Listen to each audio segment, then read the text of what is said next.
Welcome and thank you for listening to the Sales Maven Show. I'm your host, Nikki Rausch. I'm your own personal sales maven. I'm here to offer you tips and strategies and techniques to master your sales conversations, just to make the selling process easier for you and easier for your clients. All right, today's episode is a solo episode. It's just us here chatting. And the topic that we're going to dig into today is really how to close out projects, client projects that have stalled, and how to do it without burning bridges. So, first and foremost, this is one of those messy client situations that nobody prepares you for. Uh, I have learned this the hard way. Many of my clients have had to learn this the hard way. I'm sharing this episode with you in hopes that this will spur you to take some action today so that you don't have to learn this messy, really uncomfortable lesson the hard way. You'll be prepared for when it comes up. And I say when because if you're dealing with humans, there's a very good chance you're going to find yourself in a situation where a project has stalled, the client has been unresponsive, you're waiting for that, final piece in order to complete the project and you just can't get it. So what do you do? And in this particular situation, it could be that they've even maybe already paid in full for it, but you need to close it out because you're working on other things, you're transitioning into some other area of your business or with some other client project. And when you feel yourself stuck, this can really drain your energy. It can start to get into your mental mindset, start to drain some confidence on your part. So, and you think to yourself, like, how can I, get this person to take action and keep that relationship without them being like, wow, this person's, such a jerk, right? Like none of us want our clients to see us as a jerk. And yet sometimes we feel like, oh, I don't know how to say this any other ways. I've been so nice about it. And they're still just not taking action. It's still just stalled. So again, so many service providers that I work with have found themselves in this situation, and what prompted me to even share this episode with you was a situation where a client was sharing, her own experience with this and what it has caused. And in this particular case, the stalling wasn't so much on the client's part, but it was another vendor that was involved in the situation that they had just dropped the ball. And now here she is going like, there's nothing I can do. I'm not even like they're not my client, this other vendor. I can't really even force them to do anything. Like, what do I do? And really, it kind of falls back to the client and the relationship that she has, but also the relationship the client has with this other vendor. So, the idea and the reason I'm sharing this again is because these situations can really start to dig into that your internal dialogue, your mental resiliency, right? And sometimes even your cash flow, right? Like if you're working on a project and you feel like you can't move on to another project and you're not taking on new work or you're not spending time prospecting or putting yourself out, building your awareness out into the marketplace because you're spending a bunch of time trying to chase down getting, the things that you need to close out a project. Like that can really start to chip away at your business as well. None of these things are good for you. And then the other thing of why this is such an important concept to kind of get your arms around and have a fix for it before you find yourself in this situation is because what also can happen is these people will surface like months later, sometimes years later. That was my experience, and expecting you to do something and wrap something up for free. This, for me, was a very hard lesson. I remember back in 2018 selling a service to a company, and they just ended up like not completing like what the project was, and then coming back, and because I didn't have this like preempted of how I was going to handle this, coming back a year later and expecting me to just pick up where we had left off. And unfortunately, so many things had changed in their business. There was no way for me to just pick up. And so I ended up doing a ton more work for something that, the other thing is they got a really rockin' price on the thing that they bought from me originally. And so I was pretty much just doing it for nothing, but it was causing me to have to do so much more work. And it was like, well, I never want to make that mistake again. Because when you find yourself in those situations, the other thing that can happen is you feel a little resentful. I know I did. And if that leaks into your work at all, if the client feels that from you, that like little bit of resentful or that little bit of like polarity response that you get to people sometimes is like, oh, I don't even want to talk to this person. I feel so, frustrated, or I feel like they're taking advantage of me. They don't know that it's like thinking about, oh, well, it's because I dropped the ball. They just think like, what's your problem? Right. And then that can hurt your reputation. I know I've been talking about reputation on the podcast recently in episodes, and it's so important to maintain your reputation. So, again, how can you set yourself up so that you don't find yourself in these particular situations? So, I have some framework for you to think about, some things that you can put into place today, by the way, to keep yourself from when these situations happen. And again, I'm not saying if, I'm saying when these situations happen, you have preempted how you're going to handle it, and it will be so much smoother. And also, because I started off this episode of saying like the idea behind how to bring a project to a close that has stalled without burning a bridge, right? So I'm not trying to ruin the relationship, because that might be an easier fix if you're just like, hey, go kick rocks. Like, I'm not going to do this for you. That's going to burn a bridge, right? So here's some things that you can put in place. First and foremost is you write into that contract or into that statement of work or into that letter of agreement, whatever you call your thing, or even into your terms and conditions. You put these things in writing and you ask them to sign it, or for me, when you buy stuff through my systems, when I sell stuff, like you're asked to click the yes, I'm agreeing to the terms and conditions box. Like, this stuff is written in there. So you put some language in there that says this project needs to be completed within X amount of time. This is a simple thing to do.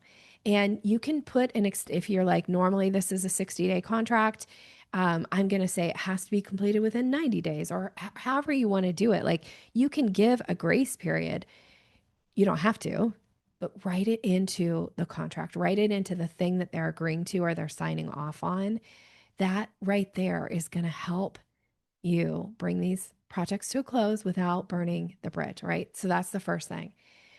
And then when something happens and they come back a year later, all you can say, or maybe they come back at the end, you can just say, based on our agreement, this project closed out at X number of days, based on our signed, you can even say our signed agreement, this project closed out at X number of days. Or if you're, coming to a close, you've reached out to them and they haven't responded in any way, your last message to them could just say something like, based on our agreement, we're going to bring this to a close. It's now been 90 days. Like, just having that to write, the like, based on our agreement, helps keep from burning the bridge, because the other person, even though they might feel like, oh, at least they can take some ownership and be like, yeah, I signed that agreement. It was in there. It was clear. Like, don't bury it in the agreement. Like, make it so it's right there. Now, here's some other language that you could use in this type of case to help them, like, respond. Hopefully, this might be what you do before I say the last language that I gave you. So this might be the next step before you say, like, based on our agreement, we're now bringing this to a close. You might say, first, you send a message to them that said, in this particular case, you might say, like, we're waiting for this last piece of this from you in order to close out this project. To keep the relationship in good standing, this does need to happen within the next X number of days. So 30 days or 45 days, whatever it is. And then at that point, I'll bring the project to a close and I'll turn over everything I've completed so far. So that might spur someone into action when they're like, oh, I only have 30 days, or I only have 10 days, or whatever the number is before, this person just turns over the work they've done on the project and like, we consider this closed. Like that might be the thing that gets them to take action. And again, because it's in the agreement, it's easy for you to have this language ready to go and to share with the client. And I want to just also reiterate here that, client delays, they're not your fault. It doesn't make you a bad business owner. And so, one of the things you want to make sure is that when you're having these conversations, when you're sending these messages, and if you're having the conversation live with the client, that's even better. But you want to make sure that when you're talking about the handing over, like what you've completed so far, or bringing the project to close, that you deliver it as news. It's just information. Don't deliver it from a place of apology. Don't deliver it from a place of like, oh, I feel bad because you didn't do your part. You didn't keep to your agreement. So now, I'm having to play the bad guy by saying we're going to bring it to a close. When you act like that, people will often take advantage. So just give it as it's news. It's just information. It's not something that you need to be apologizing for. It's just what it is, right? So you could say, like, hey, where we are right now, I can deliver A, B, and C on this project. I recognize that X, Y, and Z hasn't been completed, either like on your part or on the part of your other vendor. Now, I hope you understand that that's something that's completely out of my control. So we will be bringing this project to a close within the next 30 days per our agreement, right? Like there's your language right there. Another thing that you can think about is implementing into your contracts a project inactivity clause. This is one that I think can be incredibly helpful for people when they find themselves like, it's common for people to kind of drop off at some point. Which is basically says, you can put this into your contract. Here's some language. If a client becomes unresponsive for X number of days, in this case, you might say for 30 days, the project is considered complete and the final deliverables are turned over as is, right? So if a client becomes unresponsive within 30 days, the project is considered complete and final deliverables are turned over as is.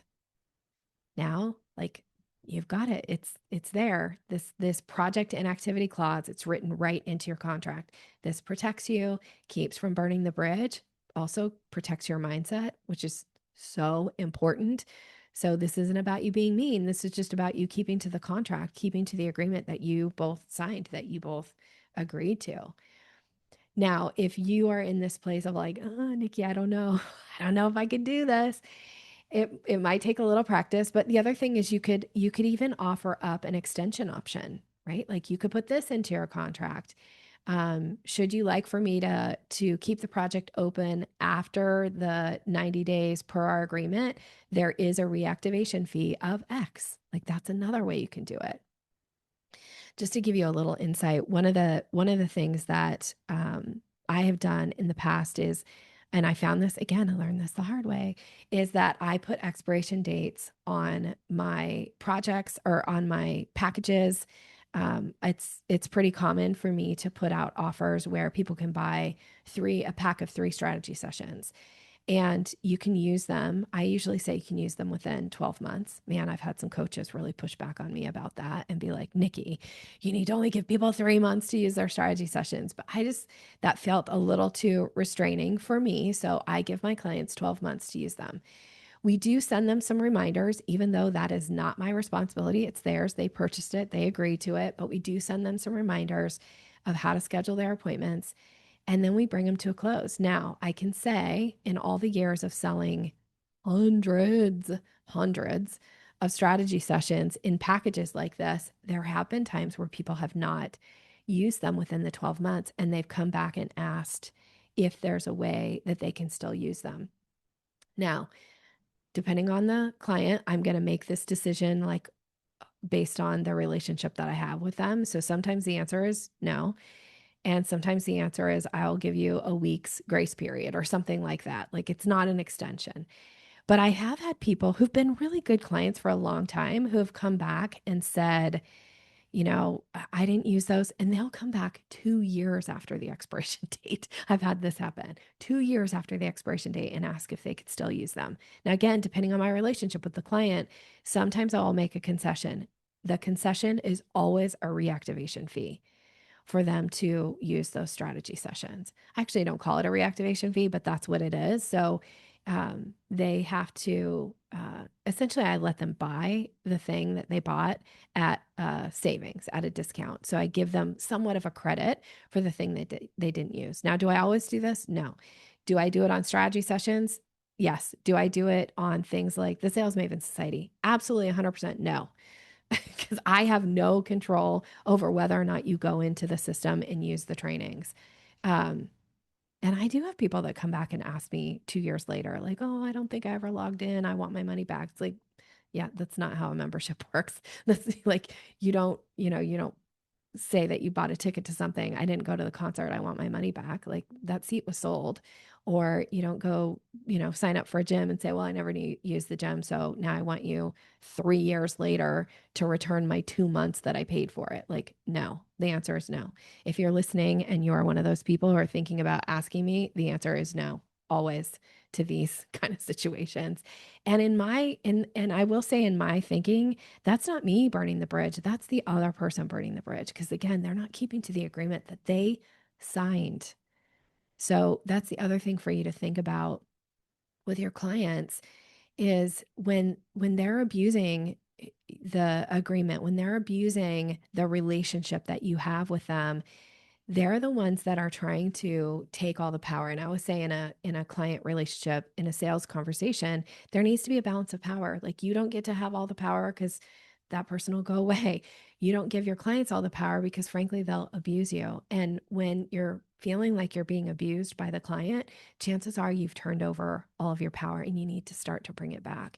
And that means having some of these things in place so you don't have to play the bad guy and you do have some recourse of how to bring things to a close. All right, I'm going to give you just a little bit more script language, and then we're going to wrap up this particular episode for you. So, this would be something that you would be writing to a potential client just to like give this last final thing. And this particular script is, let's say you need to bring a client project to a close, but you didn't or haven't had any of the ideas that I've given here, right? You don't have it written into your agreement. You don't have an extension option. You don't have any of the things that we talked about. Here's still some language that you can use. Okay. So reaching out, hi, client. The purpose of this message is to check in on XYZ project. Right now, the only thing that we are waiting on to complete the project is A, right? Put whatever the thing is, A, B, or C. And in order to keep things on track, please provide A by this date. So put the date in there, be really clear. And then you could say, if for any reason you're unable to provide it by this date, that's fine. Just know that this project will be closed out, and I'll deliver everything I have so far for you. And should you like to continue later, we can restart with a reactivation fee. You're welcome to reach out with any questions. Done. Moving on, right? So, as we bring this particular episode to a close, I'm so interested if you're willing to share, or are you willing to share? I should ask. Are you willing to share what was your takeaway from this? Did it bring up a situation for you? Been like, oh, I've been there, or have you thought like, oh, maybe I need to start paying attention to my agreements? Do I have timelines in there? Do I have an inactivity clause? Should I go get those written in there? Your hearing from you would be absolutely delightful. So you're welcome to reach out and share what was your biggest takeaway from this particular episode. And should you know somebody in your life or in your business world right now who would benefit from hearing about these ideas of what this could do, have some language, some ways to get these into their agreements, please share this episode with them. And if you want to get some extra credit, take one step further. If you haven't left a review for the podcast yet, would you please? Those reviews are delightful to read, and they absolutely make a difference in somebody deciding whether or not they're willing to dip their toe in the water and give a listen to the podcast. So it's always appreciated. As always, I'm wishing you continued success in all that you're doing in all of your areas of business and life. Have a great rest of your day. Thanks for being here and thanks for listening.